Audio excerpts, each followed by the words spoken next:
अब अगली कहानी होती है डायरेक्शन ऑफ बेंडिंग, कि लाइट जब एक मीडियम से दूसरे मीडियम में ट्रेवल करती है तो वो किधर को बेंड करेगी। अब यहां पे दो केसेस बनते हैं। फर्स्ट केस, लाइट जब रेयर से डेंस मीडियम में जाए, और सेकंड केस, लाइट जब डेंस से रेयर मीडियम में आए। तो whenever light travels from a rare medium to dense medium, it always bend towards the normal। ठीक है, कैसे हुआ करके देखें।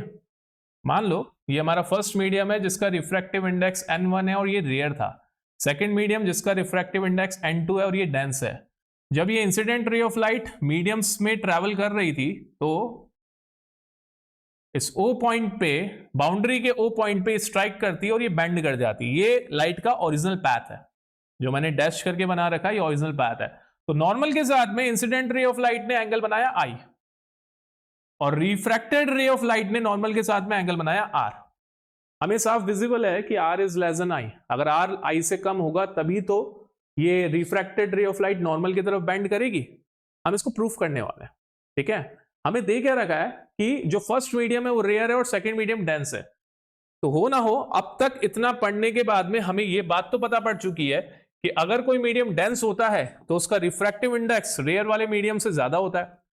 So what we know till now is that N2 is greater than N1 because N2 was dense medium, but that means lower medium was dense medium and upper medium was rare medium। तो यहां से ना हम लोग N2 upon N1 का एक ratio निकाल लेते हैं छोटा सा, that N2 upon N1 is greater than 1। ये इक्वेशन नंबर 1 हो गई। Now according to the Snell's law, Snell's law के हिसाब से इस मीडियम का रिफ्रैक्टिव इंडेक्स और इस मीडियम में लाइट के नॉर्मल के साथ में बनाए गए साइन ऑफ एंगल का प्रोडक्ट क्या होगा, कांस्टेंट होगा, और वो किसके बराबर होगा, इस मीडियम के रिफ्रैक्टिव इंडेक्स और इस मीडियम में जो लाइट ने नॉर्मल के साथ में जो साइन का एंगल बनाया उसके प्रोडक्ट के। So n1 sine I is equals to n2 sine R हो जाएगा। तो यहां से मैं n2 अपॉन n1 का रेशियो बनाने वाला हूं क्योंकि मुझे n2 अपॉन n1 ऑलरेडी पता है। तो n1 को मैंने n2 के नीचे भेजा, तो हो ना हो मुझे साइन R को साइन I के नीचे भेजना पड़ेगा।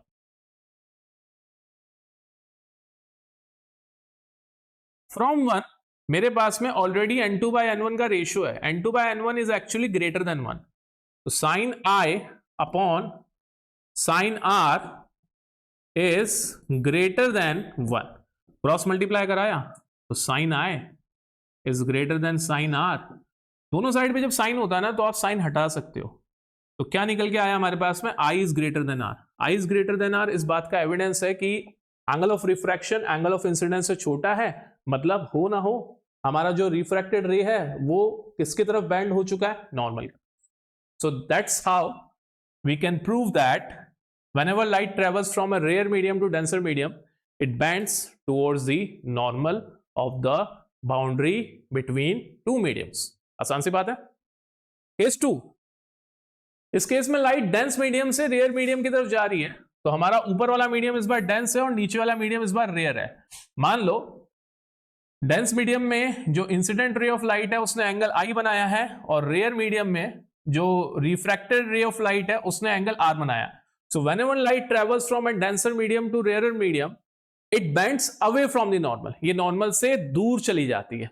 तो हम इसको भी वापस से प्रूफ कर सकते हैं सेम तरीके से। तो इस बार हमारे पास में जो n1 है वो n2 से बड़ा है।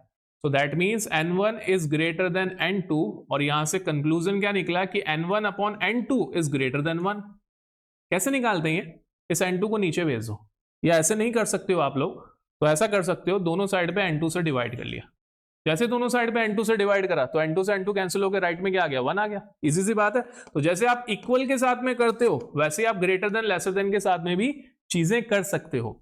सो now according to Snell's law, according to Snell's law n1 sine I इसके इक्वल हो जाएगा n2 साइन R के। अब मुझे बनाना है n1 बाय n2 का रेशियो, तो n1 अपॉन n2, n1 के नीचे n2 आया तो साइन R के नीचे कौन आ जाएगा, साइन I।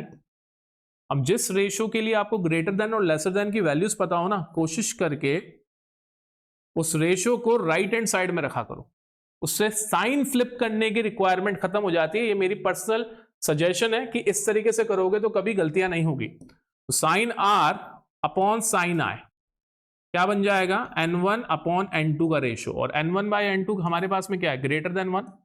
तो sine R upon sine I is equals to n1 upon n2, क्या आ जाएगा, ग्रेटर देन 1, क्रॉस मल्टीप्लाई करवाया, sine r is greater than sine i, और जब दोनों साइड पे साइन होते हैं तो हम साइन को रिमूव कर सकते हैं, that means r is greater than i, तो हो ना हो angle of refraction is greater than angle of incidence. इसका मतलब ये है कि whenever light travels from a dense medium to rare medium it goes away from the normal.